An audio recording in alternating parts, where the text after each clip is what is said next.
Behind the gentle charm of his ever-recognizable smile and the lasting beauty of his classic ballads, a sense of uneasiness has quietly begun to spread across Nashville. At first, it existed only in soft whispers, barely noticeable and easy to dismiss. But over time, those whispers have grown more persistent, more difficult to ignore. Even the people who once stood closest to him, those who knew him best, no longer seem as certain or as reassured as they once were. The conversation has shifted. It is no longer about whether something might be wrong. Instead, the growing concern centers on how serious the situation may truly be. To understand the weight of the present, many look back to a defining moment in May 1989, when the country music world was shaken to its core. That was when Keith Whitley, a singer widely admired for his emotional depth and extraordinary vocal gift, passed away suddenly. He was only 33 years old. His death, caused by alcohol poisoning, brought a heartbreaking end to a career that many believed was just beginning to reach its full brilliance. Among those most deeply affected by this loss was Vince Gill, who had formed both a close friendship and a strong professional bond with Whitley during their shared journey through Nashville's music scene. They had performed together, recorded together, and experienced the pressures of rising fame side by side. More importantly, they understood each other in ways that only those living under the spotlight truly can. For Vince Gill, the loss of Whitley was not just another tragedy within the music industry. It was something far more personal, something that cut deeply into his own life.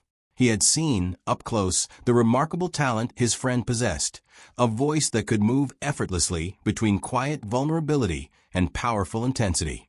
At the same time, he had also witnessed the private struggles that weighed on Whitley behind the scenes.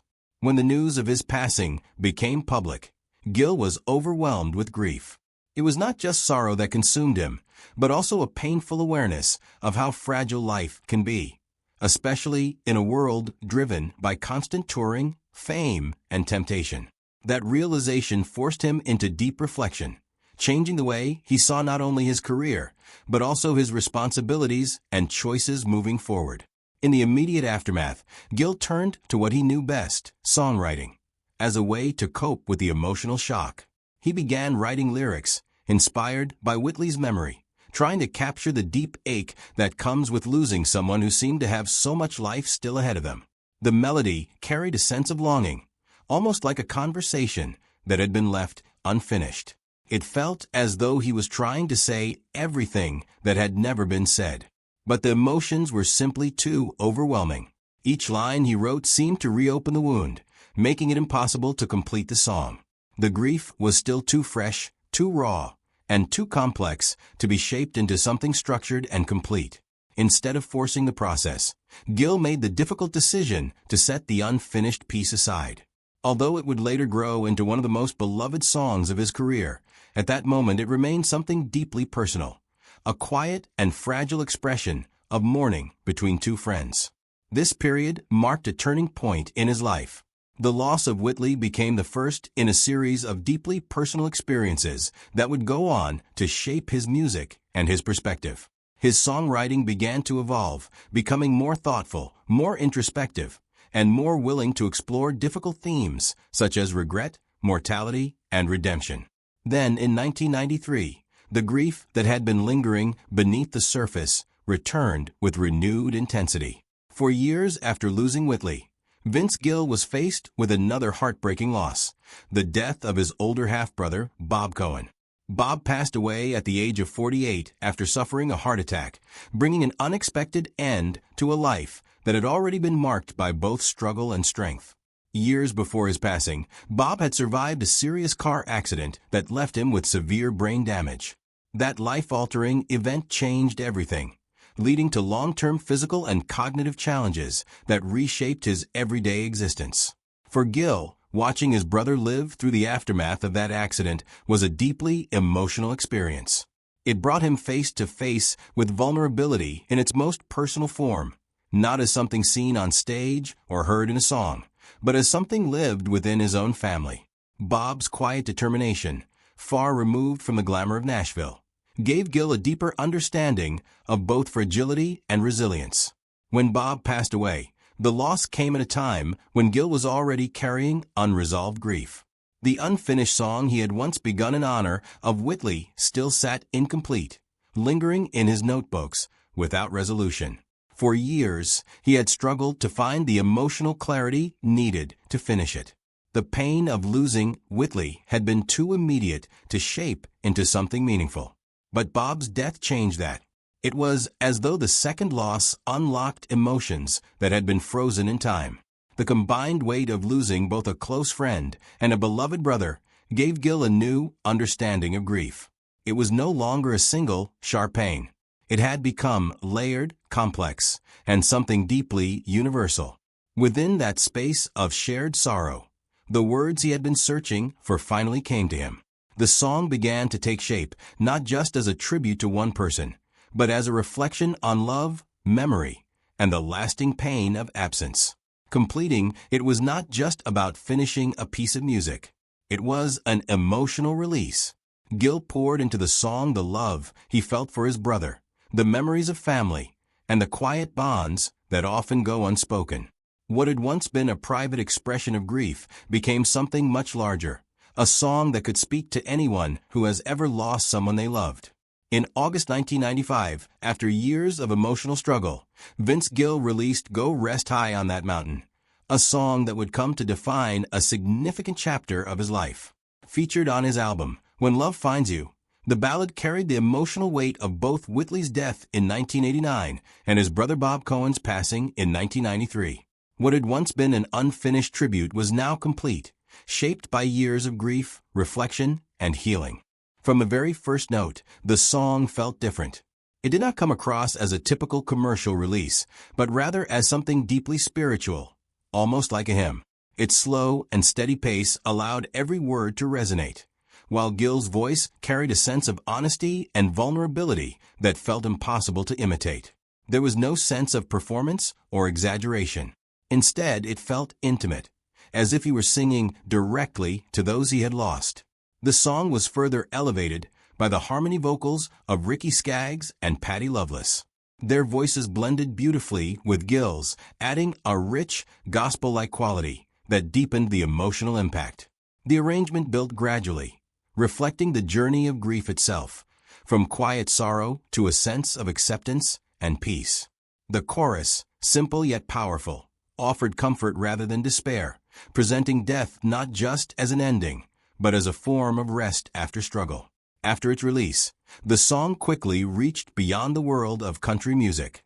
It became a meaningful presence at funerals and memorial services across the United States, offering comfort to those searching for words to express both loss and hope. Its universality allowed listeners to connect their own experiences to its message, turning it into something far greater than a personal tribute. The recognition it received was equally significant.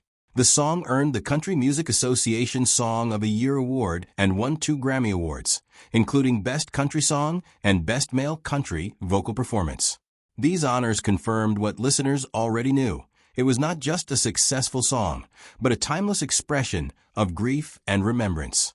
Later in 1995, while still carrying the emotional weight of his own losses, Gill found himself deeply affected by another tragedy, one that was not personal in the traditional sense, but still touched him profoundly. After reading about the tragic death of 12-year-old Adrienne Dickerson, who had been shot outside a grocery store in a random act of violence, he was overcome with sorrow. Though he had never met her or her family, the innocence of the situation struck him deeply. As a father, he could not help but imagine the unimaginable pain her parents must have felt. That lingering sorrow led to the creation of Pretty Little Adriana, released in 1996. Instead of focusing on the details of the crime, Gill chose a softer and more reflective approach. The song centered on innocence lost and the quiet emptiness left behind. There was no anger, no political message, only grief. Its gentle melody and restrained vocal delivery gave it a sense of tenderness that made the emotion feel real and deeply human. The song resonated strongly with audiences, reaching number 2 on the country charts and earning Gill another Grammy Award.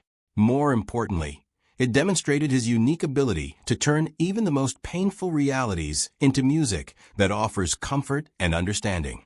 Years later, in 2010, another deeply personal loss would once again reshape his emotional world. His friend and collaborator, Will Owsley, with whom he had co-written Threaten Me with Heaven alongside Amy Grant, died by suicide at the age of 44. The loss was devastating. What had once been a reflective song about faith and the afterlife suddenly took on a much more painful meaning. When Gill performed it at Owsley's funeral, it became more than a song.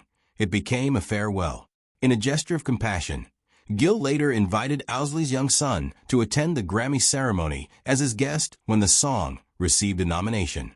It was a moment that symbolized continuity, love, and the enduring power of music even in the face of loss. Between 2020 and 2022, Vince Gill faced another difficult chapter, not through loss itself, but through the fear of it. During this time, his wife, Amy Grant, experienced serious health challenges. In 2020, she was diagnosed with a rare heart condition that required open heart surgery during the height of the COVID-19 pandemic. Gill remained by her side throughout her recovery, stepping back from his career to support her. Just as things began to improve, another crisis struck in July 2022 when Grant suffered a serious bicycle accident that resulted in a traumatic brain injury.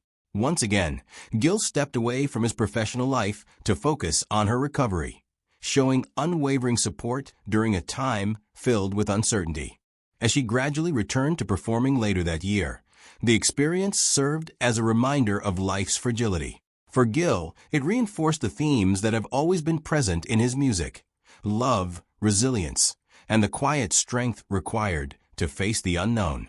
Through every challenge, Vince Gill has demonstrated the same devotion in his personal life that can be heard in his songs. He has stood beside the people he loves through moments of both hope and fear, showing that the emotions he sings about are not just words, but lived experiences. What are your thoughts about Vince Gill? Share your opinions in the comments below. If you found this meaningful, don't forget to like, share, and subscribe. Thank you for watching, and we'll see you in the next video.